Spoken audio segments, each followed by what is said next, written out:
तो नमस्कार दोस्तों, आप सभी का स्वागत है 62 PG चैनल पर। तो आज हम लोग एक और नए MP सेट का एग्ज़ाम देख रहे हैं, वो भी लाइफ साइंस सब्जेक्ट का, कि किस तरह के प्रश्न प्रवेश PYQs में पिछले ईयर्सों में पूछे गए हैं। तो चलिए उसी की श्रृंखला में एक नया पेपर को हम सॉल्व करते हैं कि और समझते हैं कि किस तरह के टॉपिक से प्रश्न पूछे जाते हैं और आगे भी इन्हीं टॉपिकों से प्रश्न किस तरह से बन सकते हैं। तो चलिए स्टार्ट करते हैं। और आप लोग चैनल से इसी तरह जुड़े रहें और कमेंट करके ज़रूर बताएं कि आपको वीडियो कैसा लगा। और चलिए तो देखते हैं वीडियो। सबसे पहले हम देखते हैं, तो आप देख सकते हैं ये है डिटेल कुछ देख सकते हैं हम इसमें कि ये लाइफ साइंस सब्जेक्ट का पेपर है। चलिए तो हम देखते हैं फर्स्ट क्वेश्चन। कुछ इसमें निर्देश दिए गए हैं तो इसको तो नहीं देखते हैं, सीधा क्वेश्चन को देखते हैं। तो जैसा आप देख सकते हैं यह है फर्स्ट क्वेश्चन।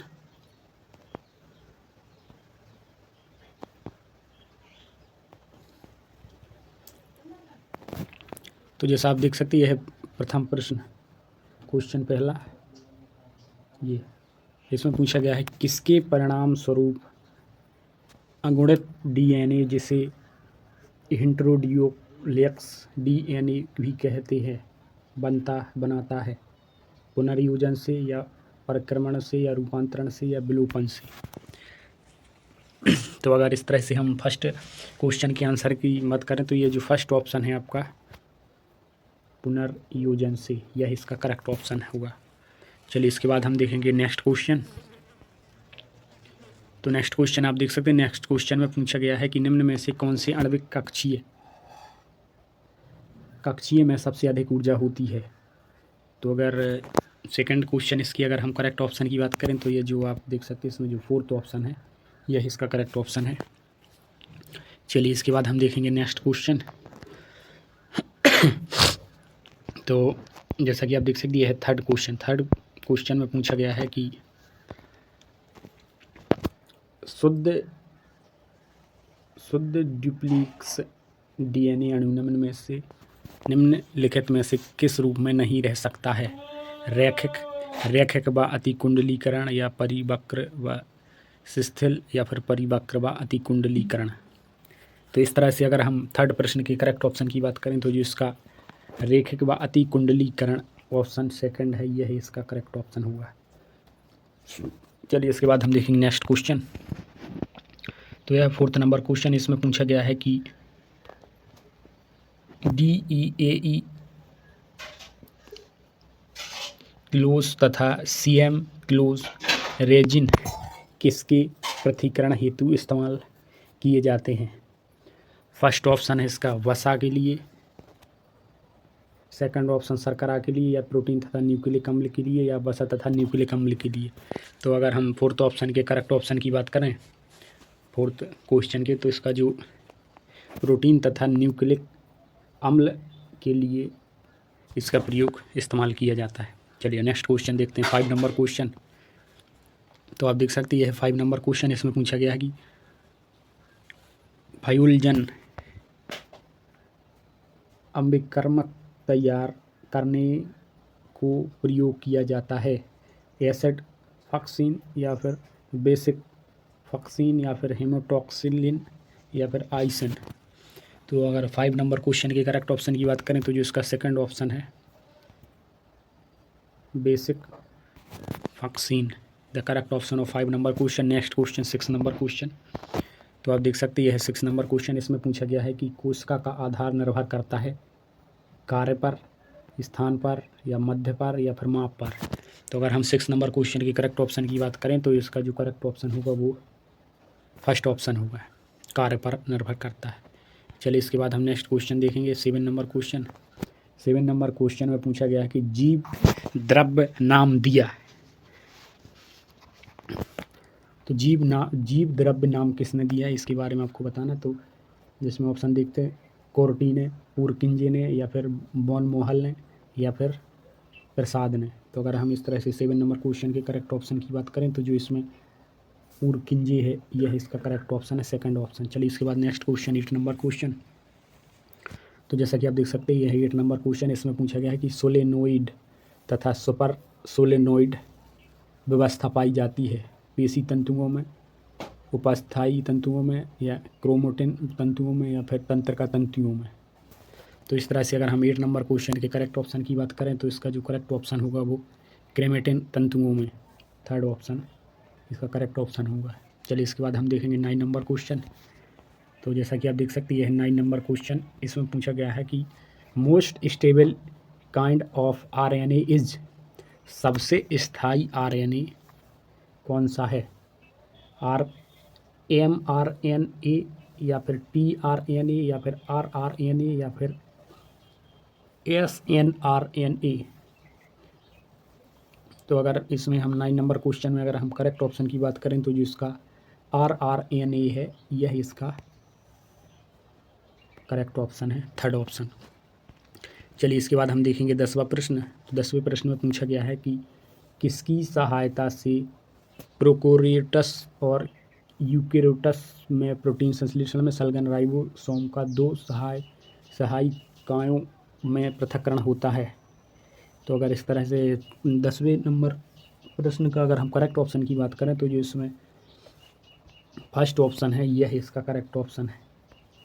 चलिए इसके बाद हम देखेंगे 11 नंबर क्वेश्चन। तो आप देख सकते हैं, ये है 11 नंबर क्वेश्चन। इसमें पूछा गया है कि यूकेरियोटिक कोशिका में अनुलेखन का प्रारंभ नहीं होता जब तक कि दोनों ही डीएनए स्ट्रैंड पूर्णतः अलग नहीं हो जाते। सेकंड ऑप्शन, अनेक अनुलेखन कारक प्रवर्तक के साथ बंधे हों, या फिर mRNA से इवन कैप अलग नहीं हो जाते, या फिर संपदा से इंट्रॉन्स अलग नहीं हो जाते। तो इस तरह से अगर हम 11 नंबर क्वेश्चन की करेक्ट ऑप्शन की बात करें तो जो इसमें अनेक अनुलेखन कारक प्रवर्तक के साथ बंधे हों, सेकंड ऑप्शन यह इसका करेक्ट ऑप्शन है। चलिए इसके बाद हम देखेंगे 11 नंबर के बाद 12 नंबर को। 12वां नंबर प्रश्न ये है आपका, जिसमें पूछा गया है कि कौन सा भाग अनुवाद में सीधे सम्मिलित नहीं होता?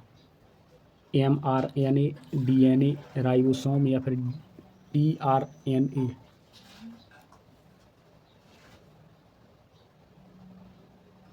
तो अगर हम इस प्रश्न 12वें नंबर प्रश्न की अगर करेक्ट ऑप्शन की बात करें तो जो इसमें जो सेकंड ऑप्शन DNA, यही इसका करेक्ट ऑप्शन है।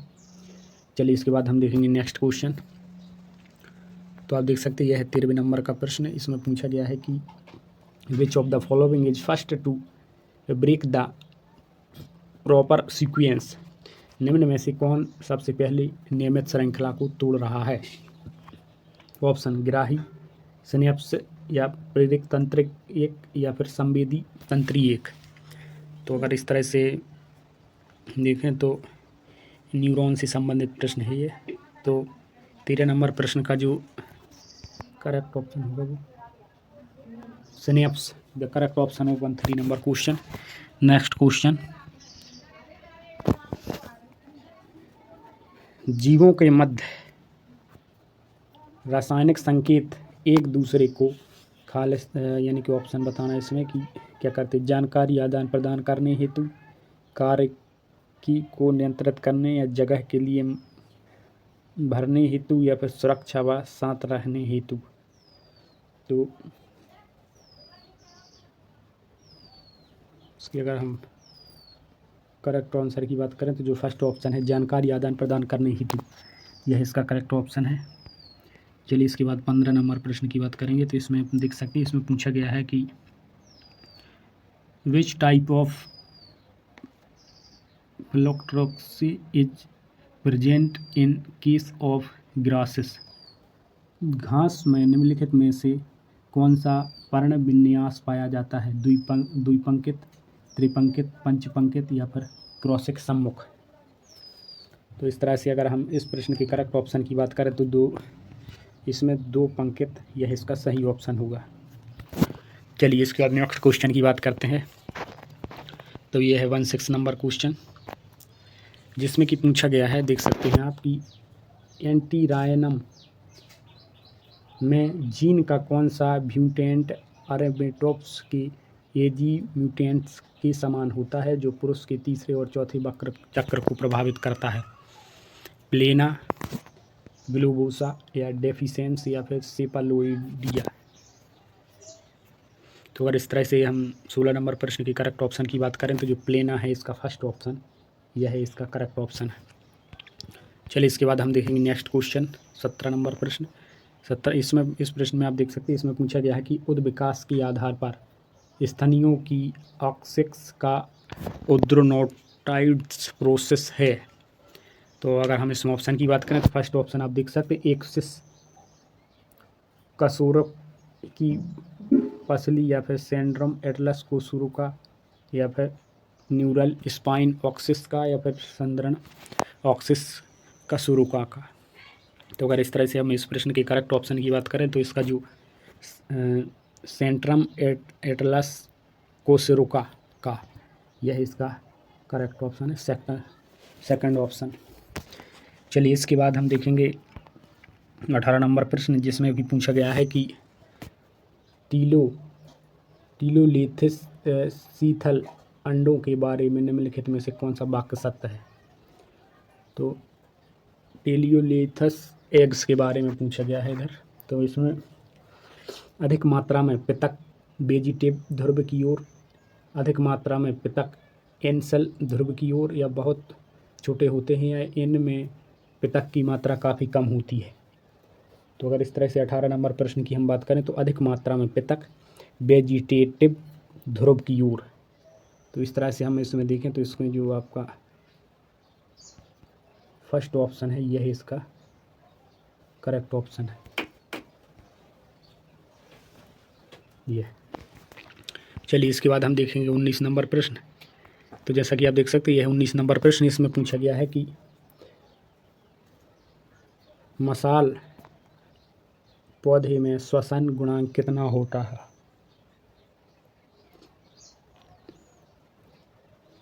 तो एक से अधिक, एक से कम, अनंत या शून्य।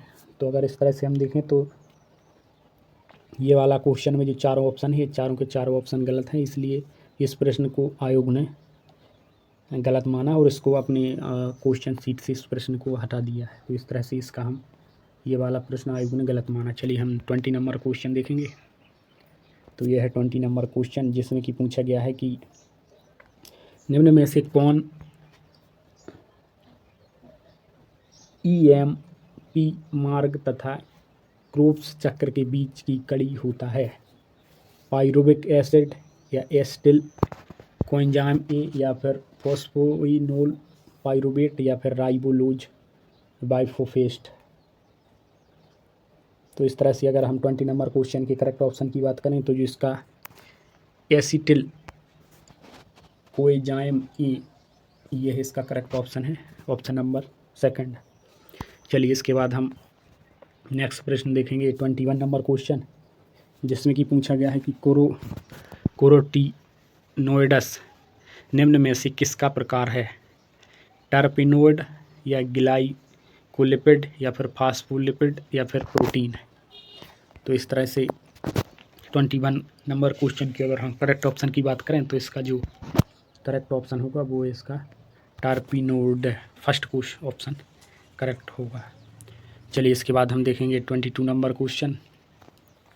तो आप देख सकते हैं 22 नंबर क्वेश्चन, इसमें पूछा गया है कि निम्न में से कौन सा पादप हार्मोन अवरोध हार्मोन कहलाता है। जिबरेलिंस या फिर काइनेटेज या फिर ऑक्सिज या फिर एब्सिस एसिड।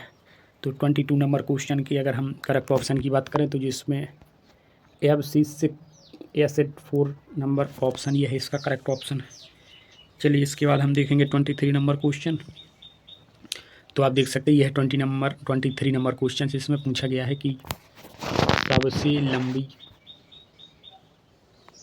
आरक्षित चिकनी पेशियाँ पाई जाती हैं त्वचा में, गर्भाशय में या शुक्रवाहिनी यूरेथ्रा में के साथ में या फिर उदर में। तो इस तरह से अगर हम 23 नंबर क्वेश्चन की अगर करेक्ट ऑप्शन की बात करें तो इसका जो सेकंड ऑप्शन है यह इसका करेक्ट ऑप्शन होगा। चलिए इसके बाद हम देखेंगे 24 नंबर क्वेश्चन। तो जैसा कि आप देख सकते हैं यह 24 नंबर क्वेश्चन, जिसमें कि पूछा गया है कि वाहिनियों की दीवारों को रक्त पहुंचाया जाता है।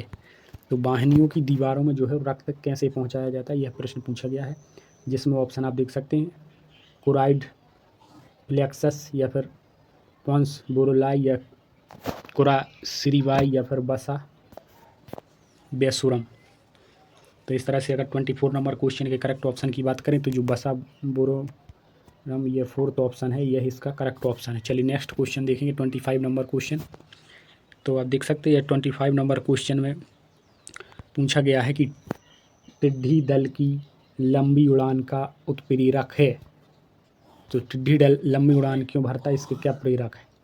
तो इसमें जल या CO2 की सांद्रता या CO2 की सांद्रता या फिर CO2 की सांद्रता या फिर टेम्परेचर। तो अगर हम इसमें करेक्ट ऑप्शन की बात करें 25 नंबर क्वेश्चन में, तो इसका जो टेम्परेचर ये इसका करेक्ट ऑप्शन है। तो इस तरह से हमने इस पेपर के 25 क्वेश्चन देखे और उनके आंसर भी देखे, और उसके बाद जो भी नेक्स्ट पार्ट आएगा उसमें हम 26 से 50 नंबर क्वेश्चन तक उसमें देखेंगे, क्योंकि एक साथ बनाएंगे तो बहुत ज़्यादा लंबा वीडियो होगा और वो देखने में भी उतना, क्योंकि बहुत टाइम भी उतना ज़्यादा नहीं रहता कि हम पूरा देखें, इसलिए कम समय का वीडियो बनाते ताकि अच्छे से देख सकें आप लोग और ज़्यादा बोर भी ना फील करें। चलिए तो मिलते हैं किसी नेक्स्ट वीडियो में, तब तक आप लोग वीडियो देखें और कमेंट करके ज़रूर बताएं कि वीडियो आपको कैसा लगा, और कमेंट करके बताएं कि आपकी